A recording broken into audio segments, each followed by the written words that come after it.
Constitutional Conversations is a series of discussions by America's leading scholars about the principles, framing, ratification, and implementation of constitutional government in the United States. This series is hosted by the James Madison Memorial Fellowship Foundation of Alexandria, Virginia.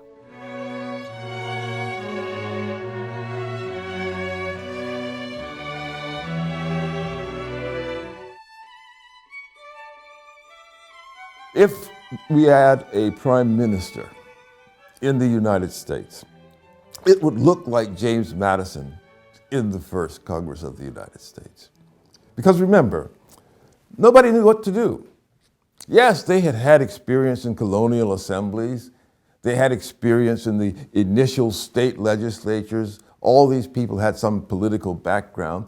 But the new Congress was a new experience. It didn't look like the Confederation Congress. It had greater powers, authorities, jurisdiction. How to accomplish what? How should Congress be organized? What should be the rules of debate?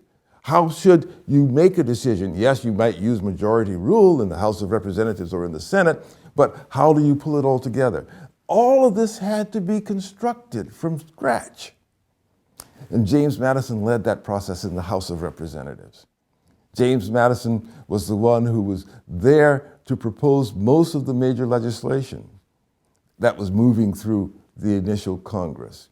James Madison oversaw the most important contribution, introducing the amendments to the Constitution that became the Bill of Rights.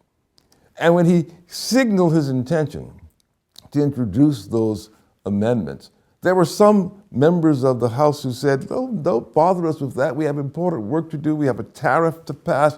We have to organize all the major departments of government. We have the military to consider how it should be organized. Why bother us with those amendments?"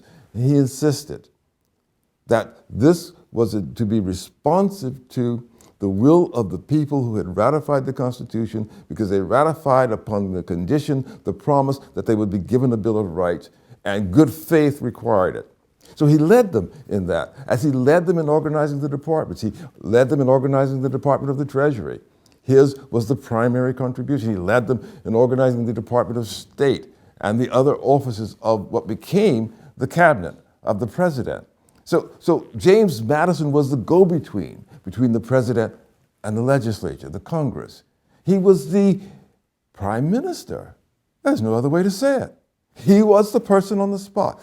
He was the person whom everyone else looked to as having an authoritative voice on the direction that the country should take.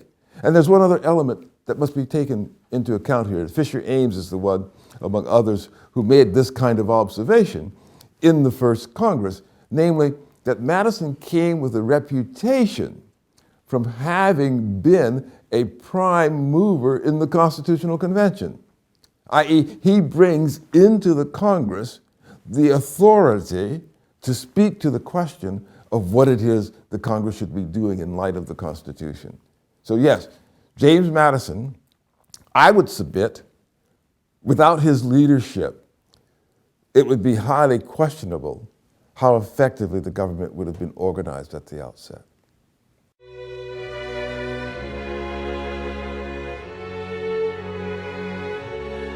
Constitutional Conversations is made possible by a generous grant from the Fairleigh S. Dickinson Jr. Foundation. Constitutional Conversations is made possible by the James Madison Education Fund.